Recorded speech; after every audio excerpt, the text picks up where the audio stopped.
Apa tikuonesani zodabwitsa zimene zikumachitika ku chechi cha A Prophet Chitete Ministries. A Prophet Chitete Ministries chechi chawo chili kuzomba, ndipo nkutheka mwakhala mukumva zodabwitsa zambiri, koma zodabwitsa za lero lino ndi zodabwitsanso pazoka. Tikupemphani kuti mukhale pompo muonere kumayambiriro mpaka na kumapeto zimene zachitika kwa A Prophet Chitete Ministries. Dzina langa ndine Yohani Kamanga from Lilongwe. Mwanayo anamwalira pa 2015 pa 5 February. Ana ni mavuto a mimba omwe tinaenda naye zipatala zingapo ku St. Agnes Nkhotakota District Hospital. Kuchipatala makamaka ankangonena kuti isi intestine problem like vuto la matumbo. He is Yohane Kamanga, coming from Lilongwe. The problem that I was having was to do with a child that was experiencing intestine problem. They have been to different hospitals like in Nkhotakota and the other private clinics. The specialists were just saying it's to do with intestines. Audwala choncho zinafika pa ejoti anatisia 2015 pa 5 February. Taina anamwalira. The child died on 5th February.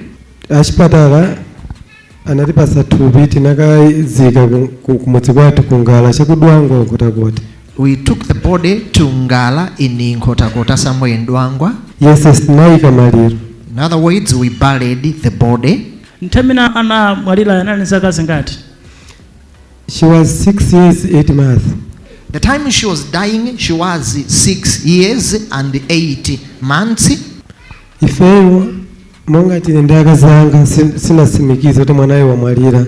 Together with his wife, they were not agreeing to say it was a normal death. Utumiki tinauona since like 2023. Chabwe. Koma pomafika last year ndimene Mulungu anatiyankhula nyumba mwathu ndakazanga kuti no, only the person you can get answer is Prophet Chitete. So ndimene ndinayamba panga kuku kuti tingapeze bwanji. Poyambirira panapoti before sanabwere kunoko koma tinapeza chisomo cha anointing oil ndi taulo ili. It was in 2023 when they heard about Prophet Chitete Ministries. However, in 2025 November, they heard God directing them that according to their situation, it is only Prophet Chitete that can assist them. By the grace of God, they happened to secure the anointing water, the prayer mantle, and the anointing oil. Tinatumikira mawu mwanalembedwa m'buku la Mateyu. Umwe Mulungu anamayankhula Simeoni kuti before you die you gonna see Messiah. Ifeso natumikira kuti before this element finish we need to see our daughter back. Tikakhala pasi mustre ndakazanga timapanga ngati round table conference. Timayika chonchi timatumikira kuti ikhale breakthrough yathu kuti chozizwa choti tichione mwana wathu aoneke. Through the anointing water, we are declaring that a way should be cleared so that we should see our daughter. Every time tikama choka kuchito timakati tike Mulungu pasogolo mosokozedwa ndi ma element omachokera kwa man of God Prophet Chitete. Pakana menda fotokozeramo kuti ma element asanathe ndimeta panga discover last month pa 9 kuti mwanayo anali ku Blantyre ku Chilimba. You see that? Clap hands for Jesus. Before the anointed oil and water get extinguished, it's when we realized that the child was in Chilimba, Blantyre. Atapezeka Blantyre ku Chilimba, naimbira phone mlamu wanga kuti apite ku police station akasekule mlando limbe polisi anapanga mlando chakuti mwanaye ampeze. Atampeza anatifusa mafunso zizindikiro zoti tipange confirm kuti ni mwana wa Tudi.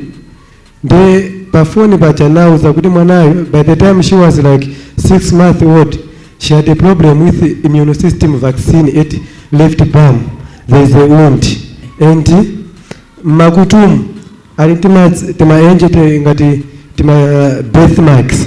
When the child was identified in Chirimba, Blantyre, we called an uncle, a direct uncle to her, who was advised to go to the police, whereby an inquiry would be raised, and the police personnel asked about the identification of the child, and we specified about the vaccination mark on her left arm and also some marks on her ears rather.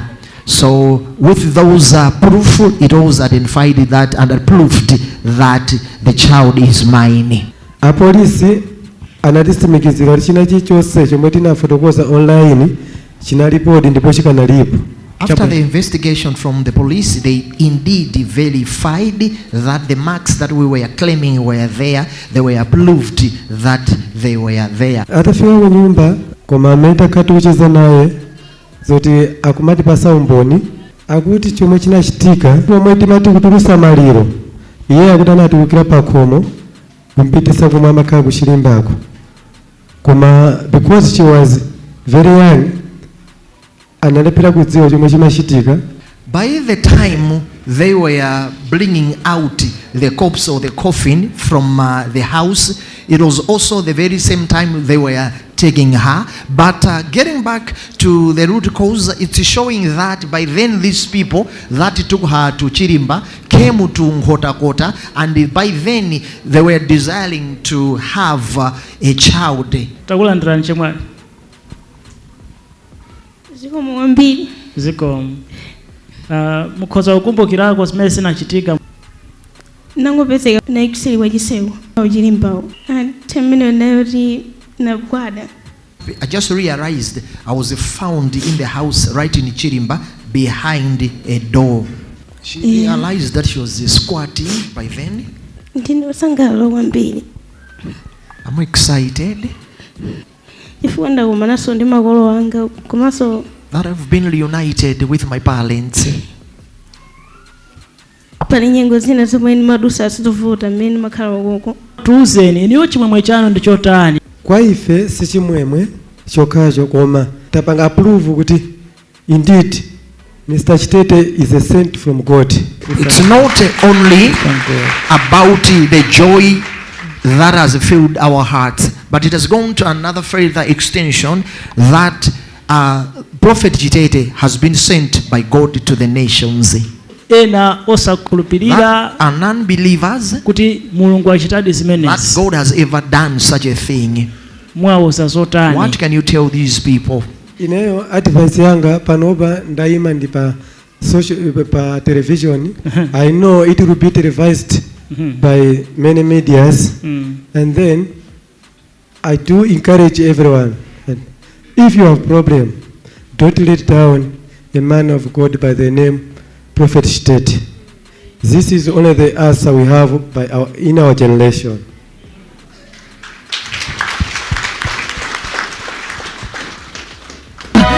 Sindikuona andichita operation akuti malenzi anga okufa, anandipanga operation diso ili la kumanja akuti pakata 6 weeks ndipita akandichite diso linali.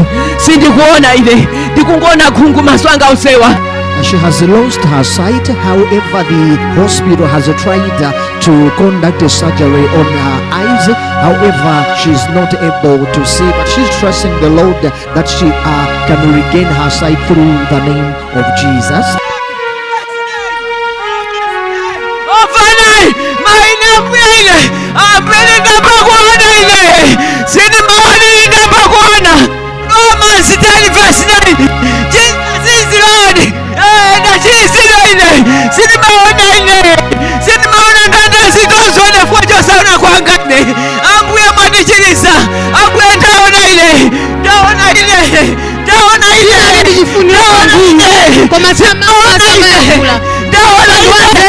This woman was unable to see, but after being prayed for by the man of God, Prophet Chitete, she can now see again.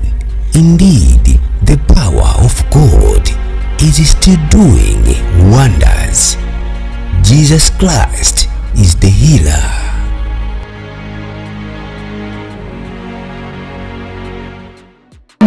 samamvayi akulephera kujebulo kusukulu kifo kyosamva.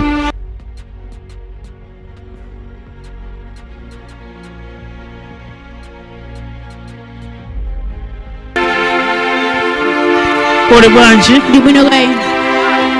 Wow, glory! Kuchilimba.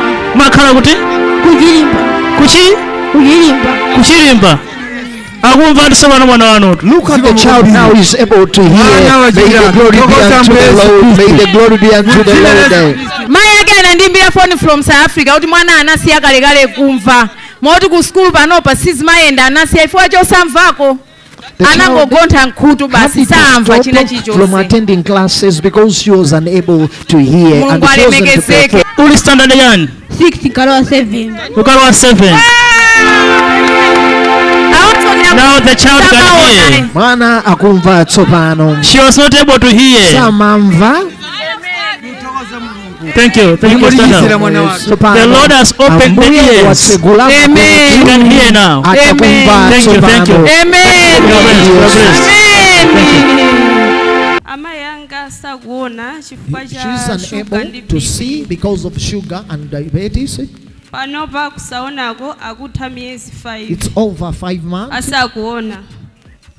Amayi inu You lady, mwachisomo cha Mulungu by the grace of God, muthe kupenyako kuwala kwa may dzuwa. you get restored of your eyes.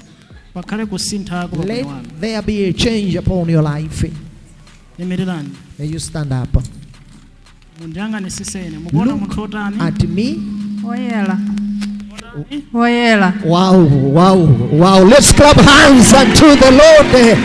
Let's clap hands unto the Lord. Samaona kaliko samaona ndima The lady says she wasn't able to see. olokudya kumene Doing samaona things for kuti her. kodi imene ndikunyamula Even indisima ukakati sunauze kuti chakudya ndakupasani To say chindisima this is samadziwa kuti kind of ndijani kusima you have given into, she can't know. Awuzeniso ana mayiwa. samapanga kalikosi She samaona wasn't kalikosi doing, amaona she ndima wasn't able weniweni to see. There was total darkness. amaona ndima. Izodru ndi zina mwa zinthu zambiri zodabwitsa zimene zimachitika kwa Prophet Chitete Ministries akuzomba. Nkutheka muli ndi mavuto osiyanasiyana ngakhalenso